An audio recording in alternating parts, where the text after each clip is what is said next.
Hello friends, welcome to Creative Medicine.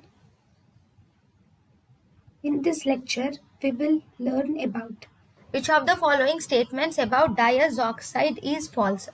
Diazoxide, if you see, diazoxide it acts by causing a prolonged opening of ATP depleted potassium channels in the beta cells. True, it can cause severe hypoglycemia.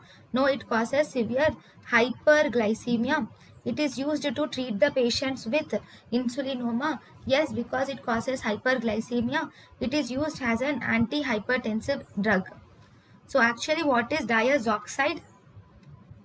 Diazoxide is effectively and relatively long-acting parenterally administered arteriolar vasodilator.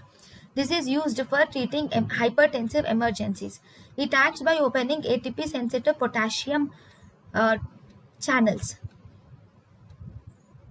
The main toxicity or side effect of diazoxide is excessive hypotension. It inhibits the insulin release from the pancreas and is used to treat hypoglycemia secondary to insulinoma. Hyperglycemia will contraindicate digoxide use. Alpha methyl thank you and thank you for watching.